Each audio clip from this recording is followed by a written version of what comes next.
Muraho, muraho neza, ndabasuhuje bakunzi b'ijambo ry'Imana kandi bakunzi ba Women in God's Ministry Channel, Imana ibahe umugisha, muraho ni amahoro, Yesu nashimwe kandi Yesu nahimbazwe, hashize iminsi myinshi tutabonana, nagize ikibazo cya kamera, ngira ngo n'ubu ngubu turi kuvugana murabibona ko ntago imeze neza, kamera yanjye yagize ikibazo, ariko kuko nakomeje mbona mfite ubutumwa bukomeza bunsaba gutanga impamvu y'uburyo ntari mu kuapudetinga ibiganiro, niyo mpamvu ngize ngo nkore iki kiganiro.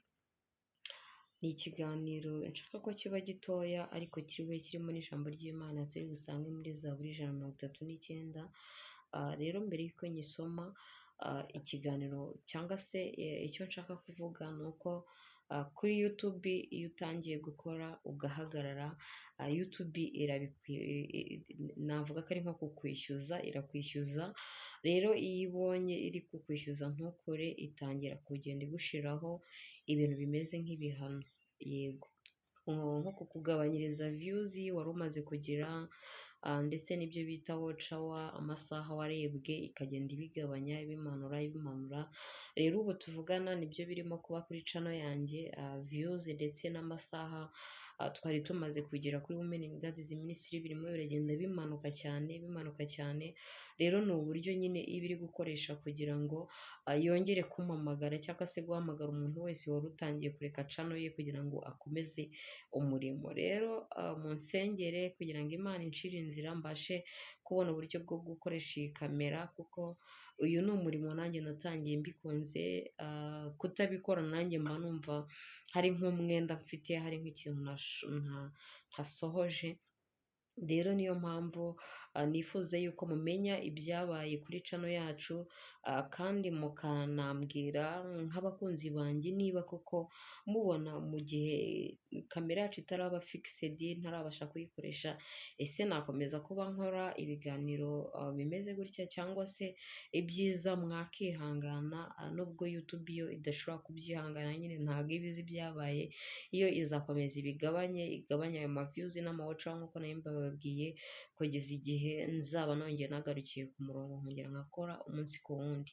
Ariko nk'abakunzi banjye ba Women in God's Ministry, mwe murebe ibiganiro byanjye, niba mubona twakomeza kuba dukora no mu buryo bumeze gutya, tugakomeza kuba tuvuga ijambo ry'Imana, dukora umurimo w'Imana, muraza kubimbwira muri comment kugira ngo menye icyo gukora, ku buryo no mu gihe naba nyitegereje gushakisha uburyo iyi kamera nyikoresha, ntaba mpagaritse umurimo, naba nkomeje nkakora, cyangwa se nimumbwira muti buretse gatoya, fata ikiruhuko gitoya ubanze ushakishe uburyo bwo gukoresha kamera, ndagendera ku bitekerezo byanyu, kuko nubwo nkora umurimo w'Imana ariko nkukorera mwebwe, kandi nifuza kuwukora mfatanije namwe.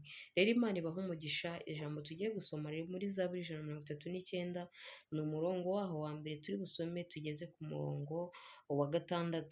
Ni ijambo rifite umutwe w'amagambo utubwira ngo Zaburi yahimbiwe umutware w'abaririmbyi ni ya Dawidi. Uwiteka warandondoye uramenya, uzi imyicarire yanjye n'imihagurukire yanjye, umenyera kure ibyo nibwira, ujya urondora imigendere yanjye n'imiryamire yanjye, uzi inzira zanjye zose.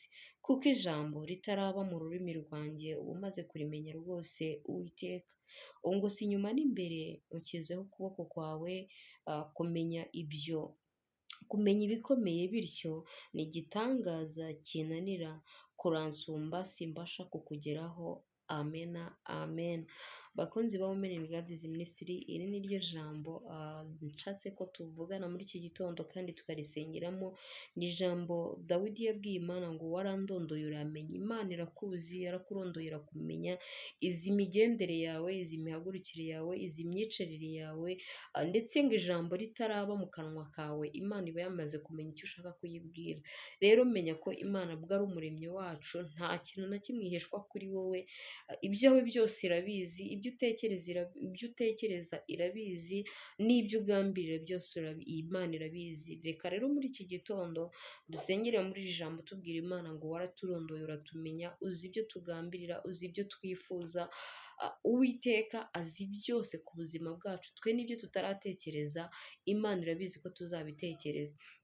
Rikaba ari ryo jambo dusengeramo, dushima Imana kubw'uburinzi bwayo ku buzima bwacu.